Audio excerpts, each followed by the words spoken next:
So, thank you very much for the opportunity to speak. As I explained in my email, I'm a staff writer of the Amsterdammer magazine. I also work at Utrecht University as a historian, and I'm writing a long read now about the, well, possibly new world order. But I was very intrigued by the argument you make in your book. About well, the new world order, or a world order that might not be so new. I was interested to ask you about your views about the current moment, and could I start with your assertion that you've written that Trump is not actually creating a global crisis but accelerating forces that were already at work? Could you perhaps explain that statement? Right. So this is nothing new. I said that in 2018 when he was first, 2017 when he was first elected. So, but in 2017 when he first got elected, it was basically riding on the fear of Americans, especially in the Midwest, the South, who are already beginning to feel left out by globalization and feeling that the United States, and they particularly in the American society, have fallen behind. And Trump, and they were also afraid of immigration and all this. So the point I was trying to make is that the United States, Trump is a response to American decline. The United States already had problems because of the rise of China, rise of India, particularly China, and it was unable to play the role of global hegemon that it had been playing for a long time. And Trump was exploiting those fears. So he did not create the rise of China. He did not create the deindustrialization of American Midwest. He did not create the jobs from the U.S. moving to, say, Korea or Malaysia or Vietnam and China. So, but he was exploiting it and exploiting the fears that his base, but many middle-class Americans have felt or were already feeling at that time. And this is bound to happen. I mean, I'm sure, and I think it will continue to happen, Trump or no Trump, because this is a structural shift. The West was dominant for 200 years or so, and there was decolonization. The global South started from a very low base, and they're bound to sooner or later, if not catch up, at least do better. Mm-hmm. And Trump was basically not causing that. That trend was not caused by Trump. It was the structural change in global economy because of the rise of other powers after being down and out for a couple of centuries. So that is the sense. But Trump, the liberal order, the American liberal order, could not address the economic concerns of the American middle class. They could not provide a sort of, in terms of, not unemployment, but in terms of especially the job loss. Job loss is a critical thing. And also the immigration that was happening to the U.S. So Trump was exploiting these. He was not really causing these problems. But in the second term, it's a little different. The second term, he is actually back with much more authority, much more power. And I had said before that Trump will push the order, liberal order, from over the cliff, so to speak. And because with policies, and that's what he's been doing. He has been much more unilateral, much more aggressive, much more kind of with the tariffs and all. Nobody predicted that. It did not happen in the first term. So the second term, all this is happening. So he's now actually causing the chaos. not just responding to the chaos. So it's a bit different from between Trump 2 and Trump 1. And still, however, there are no countries, as I can see it, that are truly emulating or following Trump in the way that he is trying to outright wreck the current global order, trying to tear it down, if you will. What do you make of that? Yeah, I think that's a very good point. So there is a little bit of optimism there that no other country is creating the reciprocal tariffs. Say, for example, the European Union is not imposing tariffs so far on India the same way America is imposing tariffs on India. Similarly, the European countries or China are not walking away from multilateralism. They are still very much committed to the UN system. Nobody's withdrawing from UNESCO or WHO. So that's important. But here is one thing. You're from the European Union, from Netherlands, and I think this is a very important point that I like to make to Europeans. The Europeans are enablers. They are not emulating Trump, but they're helping him. They're enabling him. And the biggest proof of this is how the European Union negotiated a lower tariff, continued to hang into NATO, and the European Union could have struck down at the deal. It could have rejected the American offer, the way China and India did. So, I don't know whether you know this, the Chinese, of course, have some leverage with the U.S. They have critical minerals. When Trump said 100% tariff, China said also, we will not give you critical minerals. So they stood back. Indians had no such leverage. But Narendra Modi not only turned down, said, I'm not going to nominate Donald Trump a Nobel Prize. You know that Trump was nominated by Pakistan, Cambodia. He had a phone call in May with Modi, and he told Narendra Modi that, I solved the Pakistan-India war. Conflict. And Modi said, sorry, that was resolved between India and Pakistan. And Trump basically went silent. And a few days later, we had this 50% tariffs on India. And I have heard that Modi also refused to take Trump's phone call. So India and China stood up. South Africa stood up. South Africa refused to, do the bidding that Trump wanted. And Brazil stood up. Brazil did not really, the pressure that Trump put on Bolsonaro. Brazil said, go to hell. But what did the European Union do? You have, because the European Union is so dependent on the U.S.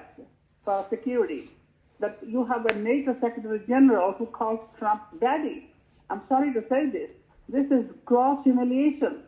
And you basically, instead of standing up, the European Union could have, actually. I'm not the first one to say this, but I think I'll say this clearly. I think in this way, that European Union wanted a lower deal, and they would basically do Trump's bidding. Now, so I'm not saying that European Union is emulating Trump, right? That's a good side. But they are enabling him in his policies. European Union is the second largest economy in the world. If you combine it, they could have done something. If they're really concerned about loss of multilateralism, loss of cooperation, loss of free trade, they could have just stood up to Trump and said, sorry, we are not going to do this deal. Sorry, we don't like, your attack on multilateralism, your support for authoritarianism, including in Europe, and just because of security dependence. They could have just told him up, but they didn't do it. They went and made a deal. And that's why, where China, India, Brazil, South Africa did not. So that's my key point. I mean, it sounds very provocative, but you are a professor and you can challenge me. I think the European Union is enabling Trump. Despite all the, I say in person, maybe they're disgusted by him. I think the European leader, including the British, may not like him, but they're not doing anything about it. Things they could have done. And when the Ukraine thing came in, they all went on a file, single file, and sat in the White House. So what the Europeans have done is basically given up their agency. And I think in some respect, some of the Europeans, the sense of self-respect. Mm-hmm. And they could make a difference. It's not a bunch of minor players. You have 2 members of the UN Security Council. You have the second largest collective economy in the world, the largest provider of aid, humanitarian aid until now, a very successful regional integration, experimental integration, but it's so dependent on the U.S. and so afraid of Russia that you did not stop, and the roots go back a long way. You did not stand up for Trump. Mm-hmm. So European Union is an enabler. Yes, it's not emulator. Mm-hmm. And the idea that you've been critical of the idea that people have, that the fate of the world order, of the current world order depends on the United States. Is that correct? Sorry, could you repeat that? I think you've been critical of the idea that that the current world order depends on the United States. That the principles and day-to-day mechanisms of the world order have spread far beyond the United States and are not dependent on it. Is that correct? I'll put it slightly differently. What I claim is that world order is not the monopoly of any country, any civilization, including the U.S. The current world order might have, in the beginning, like 1945, the United States played a major role. But so did other countries, including European countries, including Canada, Australia, including those non-Western countries that were actually present in San Francisco. I'll never forget that 30 out of 50 countries that signed the UN Charter 80 years ago were actually from what we call the Global South. Now, you get a lot of media coverage of what Americans did, what Europeans did, but nobody covers what actually the Latin Americans did. And the very few Asians were there, including India, were not independent. China, nationalist China.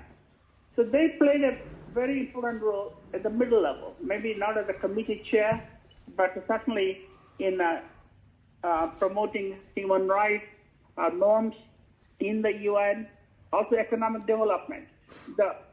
What we call the Economic and Social Council, ECOSOC, the committee that created the ECOSOC was actually chaired by an Indian guy, an Indian from Viceroy. India was under British rule, but was allowed to participate. And then what happened afterwards? The economic IMF and World Bank, again, you have at the top American and European, French. But for the second, third tier and middle-level bureaucracy, it's all a lot of Global South officials from the Global South. And after the UN was created, you have a whole series of initiatives or anti-colonialism, anti-racism, sustainable development, human rights, not the human declaration, but the covenant.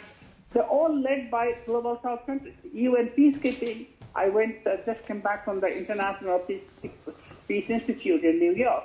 It was called International Peace Academy. It was founded by a guy called Inderjit Riquet, the first commander of the Congo peacekeeping operation. The Canadians actually invented the idea of peacekeeping. So because of the UN Security Council was not functioning, so Lester Pearson created, for which he got a Nobel Prize. So I think United States is important because there's a lot of power, and that time it did play a role in bringing the multilateral system. It could have vetoed it. It could have destroyed any hope for multilateralism. But I think we give too much credit that America is the only stakeholder. Mm-hmm. And once the UN was created and multilateral system was created, other countries become stakeholders. Mm-hmm. And they manage it. The United States did not sign the law of the sea. It's still working. The United States did not sign the International Criminal Code. For all its faults, it's still working, still there. The United States did not sign the Paris Climate Agreement. It still is a very important norm.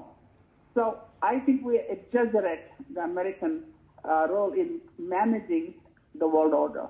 We do have to understand it was important in creating the First World Order. That was my point.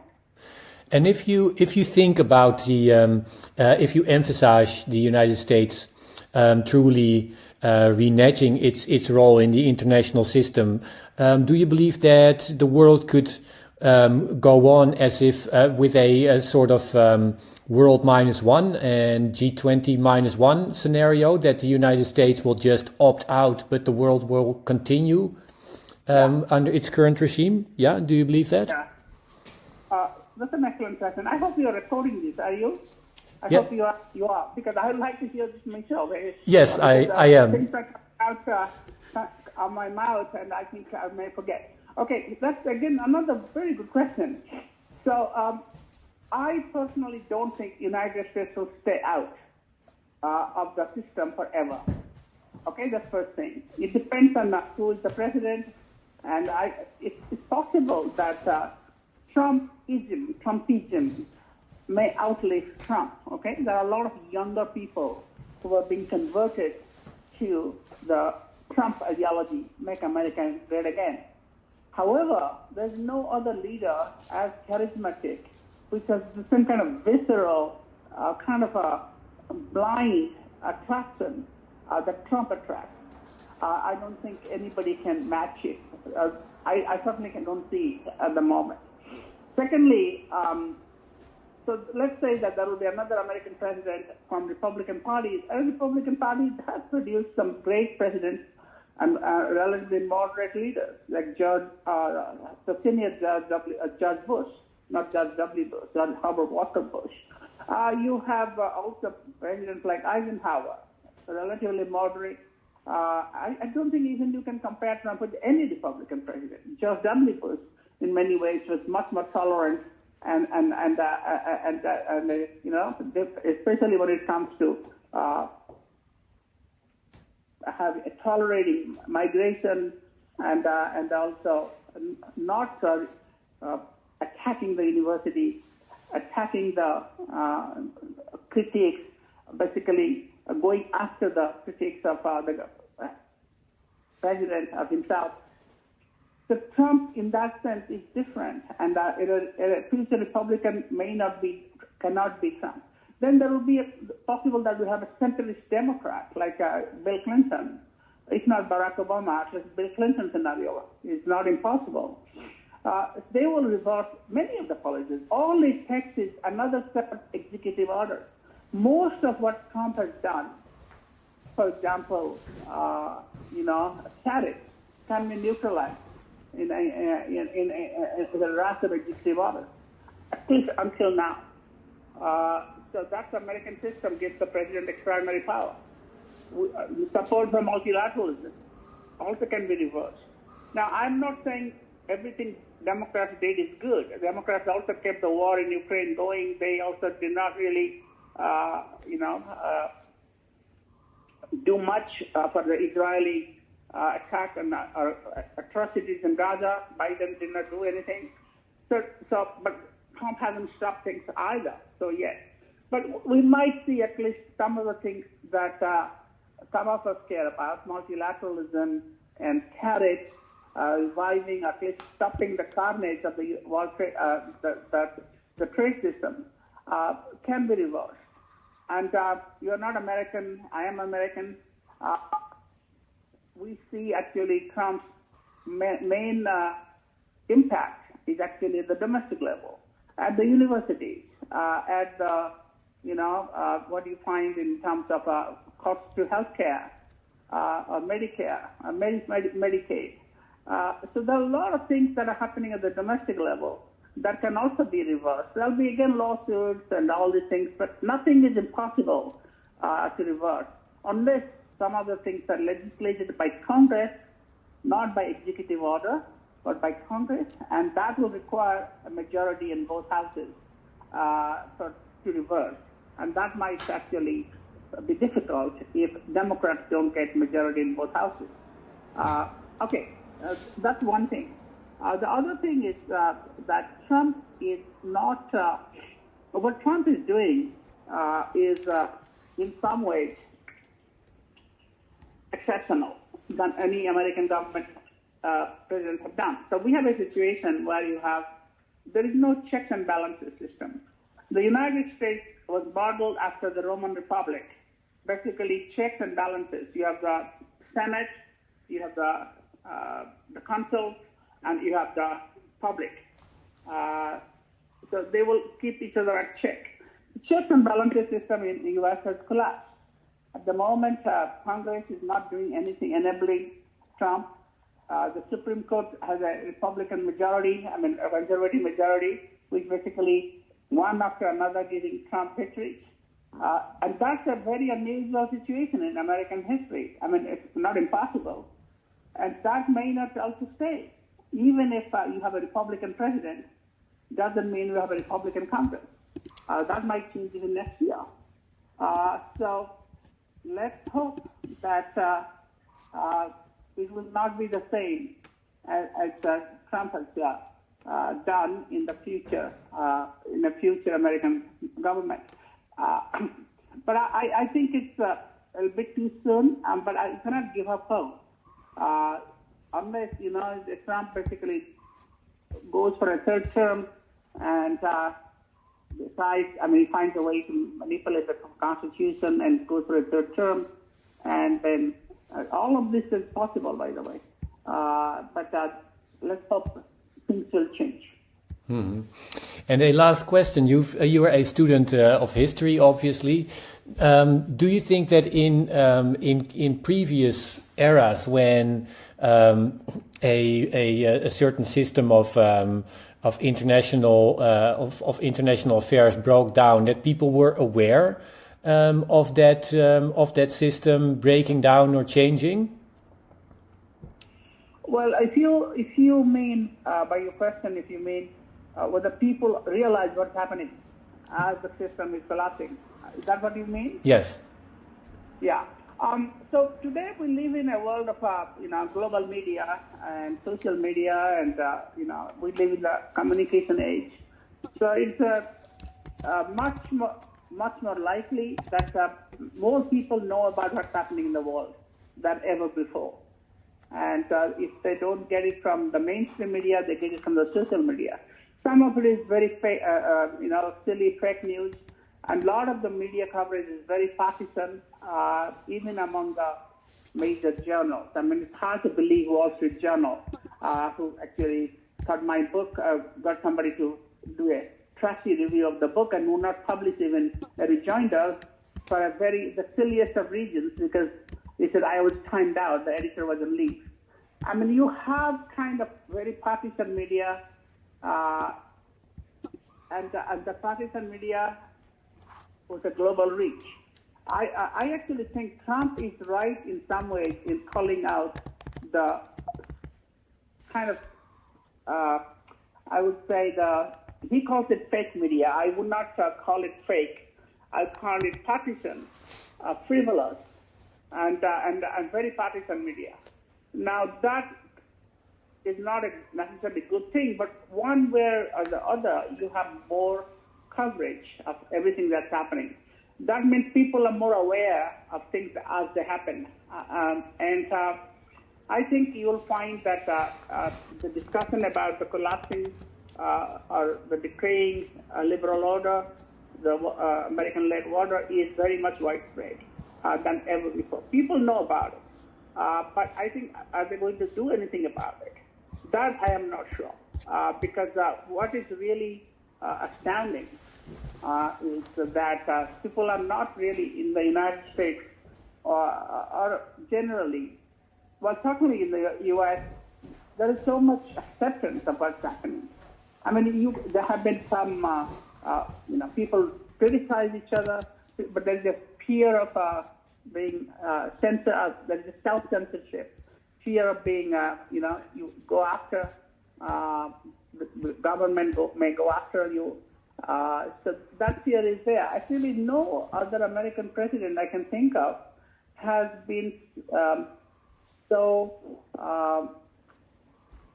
assertive or so created so much fear in the people's mind, the critics' mind, going after enemies of the state, so to speak. I mean, Nixon was always blamed for that, but this is going much more beyond Nixon in some ways. Even recently in the indictment using judiciary. And of course, the Republicans and the Trump accused the Democrats for doing the same thing. I mean, when they were in power. But I think this has gone way beyond. I think what is happening is there is a clear emerging a tendency to self-censor and not to speak up. Demonstrations that are difficult to do because of they're equated with anti-Semitism and also unruliness. The use of government funding to the universities makes it difficult as a stick. Use of government funding to the university research is a stick to basically create, you can say concern and fear among academics that they criticize or do something, they will lose the money. Their research grants are also being made conditional on, there's a political vetting process now in giving research grants.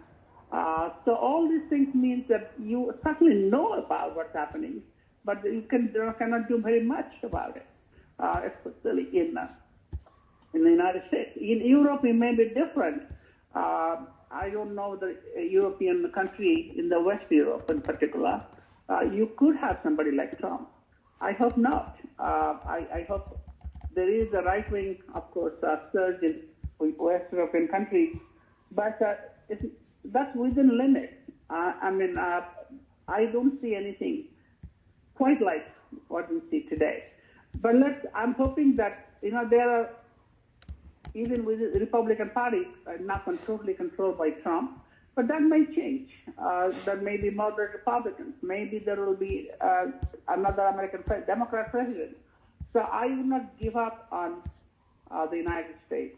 I think the United States will change, but a lot of damage might have been done by then. And I think my basic point in the book remains that a lot of the changes we see are bound to happen. They're structural because you cannot keep the majority of the people in the world down and out for too long, forever. So what we call the global south, and I don't really like that term global south because it's so diverse and it's a very political charge. But the countries that are not part of this so-called West, the West and the rest are very artificial concepts. So countries that have been under colonial rule, and that's something we can think about. And now independent, they cannot be kept down forever. Some of them used to be great powers. I mean, look at many of the so-called emerging powers in the world. They were big empires: China, India, Turkey, even Persia. The first universal empire was Persia, and the countries like Indonesia used to have empires. So you cannot keep them down forever. So some of this is structural and starting from a very low base, and they will come up. So the West should actually try to come to terms with it and, break down this barrier between the West and the rest, the political, economic, racial divide. The West is different from the rest. And that's the message of my book, that because the world order is nobody's monopoly, and everybody helped to create the world order, the institutions and ideas of world order, independence of states, the human rights, and both before and after 1945, free trade, economic openness, these are not anybody's monopoly. These are basically, in some ways, a shared creation of many civilizations.